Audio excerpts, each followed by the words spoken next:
Diskutojmë pak për zhvillimet e fundit dhe ka një përzierje të disa gjëra. Nga njëra është politika, është fushata elektorale që vijon në finishin e saj drejt 11 majit, nga ana tjetër është ekonomia e vendit, për cilën ka të dhëna shqetësuese në ditët e fundit, dhe natyrisht edhe ekonomia është pjesë e kësaj fushate elektorale, dhe pa lëmë janë pastaj edhe këto alarmet ndaj popullatës për çështje salmonele, pesticidesh e kështu me radhë, që duket se nuk mungojnë dhe na shoqërojnë gjatë gjithë kohës.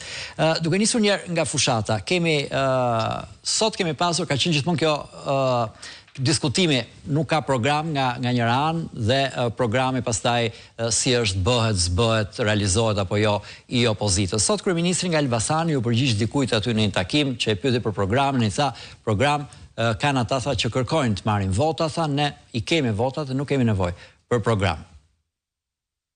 Sot për herë të parë zoti Rama praktikisht rezulton të jetë i sinqert me këtë konstatim. Po, sinqert është. Vetëm se ajo që ka thënë zoti Rama sot fshet edhe një gjë tjetër, që ka të bëjë me informacionin që ne kemi. Për shembull, ditën e djeshme, gjatë gjithë ditës, zyra e propagandës zotit Rama ka njoftuar gazetarët se do kishte një prezantim të total të programit.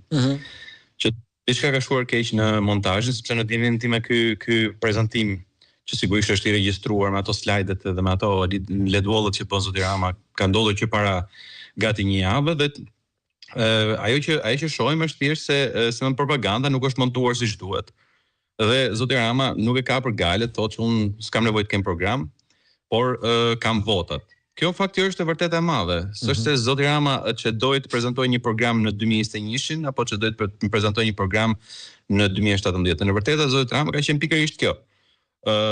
Unë marr votat nga shqiptarët pavarësisht se nuk u premtoj atyre asgjë. Dhe unë mendoj që kjo është një mesazh që qytetarët shqiptarë do ta lexojnë me kujdes. Sepse zoti Rama realisht nuk është se ka ndërmend ashtu siç ka bërë edhe në mandatet e tjera që të qeverisi për shqiptarët. Ai do të qeverisë vetëm për 5-6 oligarkë, 5-6 biznesmenët kryesorë, që për mua realisht nëse një ditë këtu do të ketë drejtësi do të hetohet siç duhet, ata nuk janë veç se njerëzit dhe personomet e Edi Ramës në shumicën e rasteve, me përfitimet sigurisht të përkatëse për vendosjen e emrit të tyre si administratorë të kompanive të Edi Ramës. Kjo është e vërteta e madhe, kjo është e vërteta e hidhur nga ana tjetër, sepse praktikisht kemi një qeveri e cila mandatohet, po themi kështu, sepse ne dim farmisht si ka shkuar çështja e zgjedhjeve dhe se si zoti Rama është në pushtet. Por që praktikisht sot zoti Rama u ka thënë qytetarëve shqiptarë të vërtetën. U ka thënë që ju jeni doni s'doni do më votoni mua, sepse unë edhe pa ju premtuar asgjë, si më thënë ju do më votoni. Kjo është fiks nga ato batutat e vjetra që përdori dikur nga Partia Socialiste, që ne edhe një kanatiere të varim në bishtin një beli, në një ar, edhe ne do i marrim votat.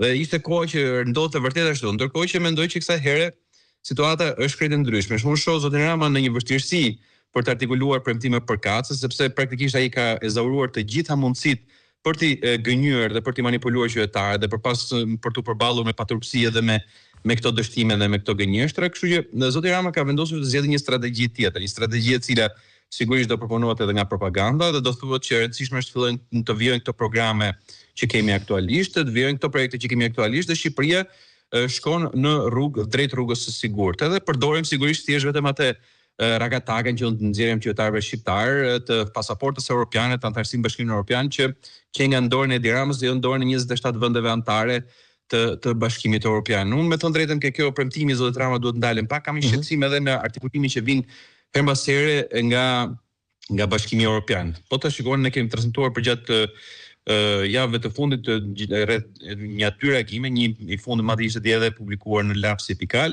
i cili vjen nga burime zyrtare dhe thonë që rrugtimi i Shqipërisë drejt Bashkimit Evropian nuk ka lidhje se me cilën forcë politike ndodhet në pushtet. Dhe vërtet në fakt, po, dhe realisht e vërtet